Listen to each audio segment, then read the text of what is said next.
Il y a un proverbe que j'aime bien qui dit « Les temps difficiles créent des hommes forts, les hommes forts créent des temps faciles, les temps faciles créent des hommes faibles, et les hommes faibles créent des temps difficiles. » Donc dans cette vidéo, on va essayer de comprendre comment faire pour naviguer dans les temps difficiles, comment faire finalement pour aller bien quand tout va mal.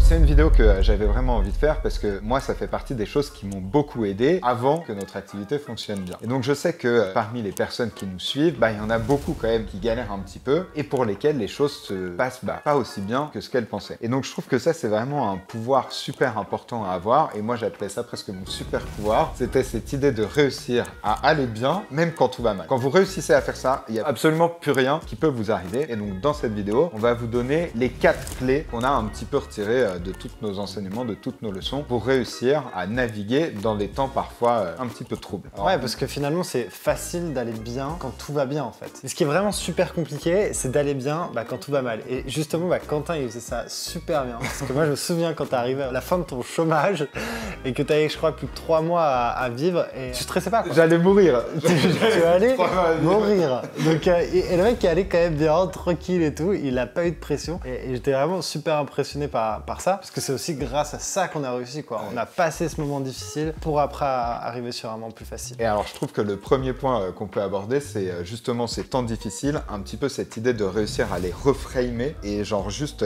je trouve que ce qui est important, c'est la vision qu'on en a. Et donc se dire que finalement, ces temps difficiles, c'est pas vraiment des temps difficiles, c'est juste des temps qui sont comme ça. Et que moi, je me souviens, je me disais vraiment, non, mais dans un peu toute cette orchestration divine qui peut-être existe, c'est normal que j'ai cette petite période-là, mais c'est prévu, c'est dans le plan, et donc ça sert à rien absolument de paniquer ou se dire ah, qu'est-ce que je vais faire et tout. Non, c'est normal, et en fait tout va bien. Et je me souviens après, c'est beaucoup aussi ce qu'explique Eckhart Tolle dans son livre Le pouvoir du moment présent, c'est que dans le présent tout va bien. Ouais. Donc il faut pas essayer d'aller trop dans le futur, d'aller trop dans l'avenir, d'aller trop genre dans le passé, juste bien rester dans le présent et se dire que c'est normal en fait que des fois il y a des choses où tout se passe bien, donc ça c'est très bien, mais que parfois il y a des crises, parfois c'est le chaos, mais c'est normal. Et je trouve que on peut le voir dans l'économie, mais on peut le voir avec les personnes de façon générale, genre une crise c'est jamais un truc qui est mauvais en soi, c'est juste genre on va dire comme une structure qui s'est construite, elle est pas assez solide, il y a un petit événement qui vient la déstabiliser, et en fait c'est pour voir si un petit peu cette structure, donc cette structure ça peut être vous, et si elle s'effondre ou pas. Et en fait c'est juste que comme ça vient un petit peu tester vos fondations, et si vos fondations sont solides, si vous réussissez à passer cette petite crise, et après vous pourrez aller sur des choses qui sont beaucoup plus complexes, parce que les fondations seront solides. Donc moi c'est toujours ce que je me disais, Joe Dispenza je sais qu'il en parle beaucoup aussi, il disait toujours que l'ordre vient du désordre, mais du coup il faut passer un petit peu par ces phases de chaos. C'est comme des cycles finalement, en fait. Exactement. Ça fait vraiment comme ça, et c'est ok de faire comme ça, et il faut pas mettre trop d'importance, tu vois, sur ces mauvais moments, et c'est pour ça que c'est super important cette vidéo, parce que faut réussir à être ok, même quand tout est pas ok. Et ça c'est vrai que c'est une bonne image, ce truc des collines un peu comme ça. Moi à un moment quand ça marchait pas, je me disais, là je suis dans un moment un petit peu down, mais c'est pas grave parce que je prends de la vitesse dans la descente, et après je pourrais remonter mieux. Et c'est exactement ce qui s'est passé. Et en plus, cette idée de temps difficile, ce qui est important aussi, c'est qu'il y aura toujours des temps difficiles. Quoi qu'il arrive, même quand votre activité après elle marchera super bien, et tout le temps il y a des moments où c'est un peu plus complexe, vous avez des gros challenges à gérer, et donc en fait c'est juste une grosse qualité qu'il faut avoir, une grosse compétence plutôt qu'il faut avoir de réussir à naviguer dans ces moments-là. Du coup ça c'était notre premier point. Et le deuxième point c'est vraiment l'image versus la réflexion. Et moi je trouve que le meilleur moyen de bien comprendre ça, c'est vraiment de se dire qu'il y a deux mondes. Il y a le monde A et le monde B. Le monde A c'est vraiment le monde où il y a des choses directement qui se passent sans interprétation de nous. Le monde B c'est le monde qu'on se fait et le monde qu'on surinterprète. Moi je pense que pour survivre un peu à ces moments super difficiles, faut vraiment rester tout le temps dans le monde A et pas se réfugier dans le monde B. Parce que si on se réfugie dans le monde B, alors là, je pense que c'est le début de la fin, quoi. Parce que tu peux vraiment partir dans tous les sens, ton cerveau il explose, et vraiment se concentrer juste sur les faits et sur ce monde A qui est super important. Et ce qu'on pourrait rajouter juste sur ce point-là, c'est que la réalité finalement elle est toujours beaucoup plus subjective qu'objective. Et donc la réalité c'est avant tout comment est-ce que vous la voyez, et ça rejoint un petit peu le point précédent, mais cette idée que quoi qu'il vous arrive, moi je trouve que c'est super important de toujours se dire que c'est bon pour vous. Et des fois je sais pas, ça peut être des choses super complexes, mais toujours se dire non mais je sais que dans le fond voilà, dans l'histoire de ma vie, cet événement-là, même si c'est très négatif maintenant, ce sera finalement positif. Et moi, je trouve que c'est super important de reframer tout ce qui peut vous arriver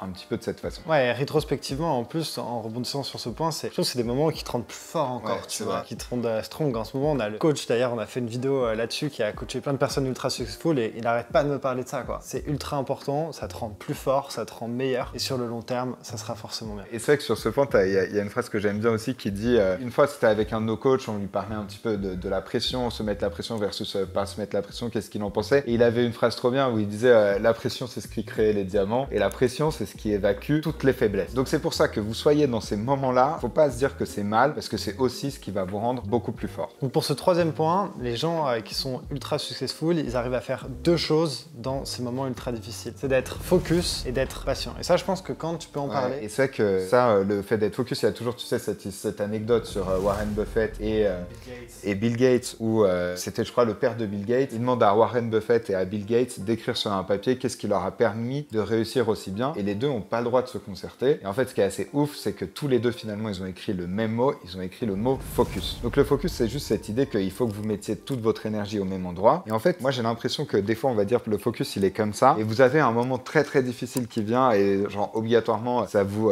déstabilise. Ouais, ça vous déstabilise un peu. Hop, ça vient essayer de vous défocuser. Et c'est justement dans ces moments-là où il faut pas flancher. Il faut juste réussir à bien garder son focus au bon endroit. Ouais, parce qu'en plus, je trouve que dans ces moments-là, justement, les moments où tout va mal, c'est les moments où émotionnellement, ça va être ultra compliqué de bien se focus et donc, du coup, on peut partir dans tous les sens, tu vois. Ouais, c'est vrai. Par exemple, moi, je le vois, nous, quand il y a un truc qui marche moins bien, et ben très rapidement, tu peux avoir des idées toutes nulles et faire n'importe quoi. Ce qu'il faut surtout pas faire. Il faut être vraiment bien focus. Et je trouve que la notion de focus, c'est vraiment relié à cette notion aussi de patience, tu vois. Ok, tu dois faire un truc focus, tu dois aller dans une bonne direction. Il faut que tu aies un peu de patience pour que les résultats arrivent. Parce que souvent, les thérapeutes avec qui on travaille, ils font déjà, ils sont quand même dans des moments pas faciles, souvent. Ils font tout dans plein de choses. Et puis, s'ils attendent une semaine et que ça marche pas, bam, des idées, ça marche pas. Alors que c'est pas comme ça que ça fonctionne. Et ouais, c'est ça. Il y a cette phrase qu'on a déjà dit dans une autre vidéo, mais c'est le temps ne respecte pas ceux qui se construisent sans lui. Si vous avez quelque chose qui marche très vite, et ben c'est généralement que ça va être quelque chose d'assez faible. Si des fois ça met un petit peu plus de temps à marcher, c'est que les fondations elles vont être plus solides. Donc il faut vraiment comprendre que je sais pas pourquoi ça marche comme ça, mais en tout cas ça marche comme ça. Il y a toujours une grosse différence entre le moment où vous mettez en place les actions et le moment où vous allez avoir les résultats. Et donc il faut juste voilà pas être trop dans l'instantané et pas se dire ok parce que ça marche pas maintenant, ça marche pas au bout d'une semaine, bah, ça veut dire que ça marchera jamais. Non parce qu'en fait le monde il fonctionne pas comme ça. Donc il faut être patient et être focus. Donc ça c'était le troisième point. Le quatrième point que je trouve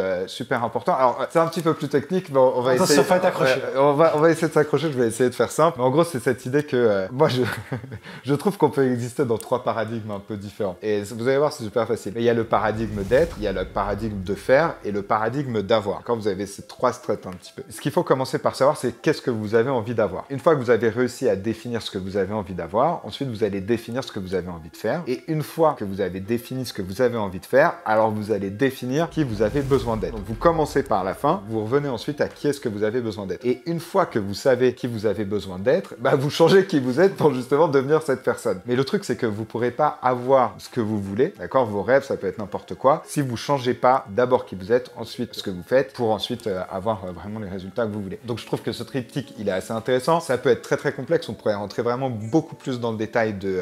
La technicité des trois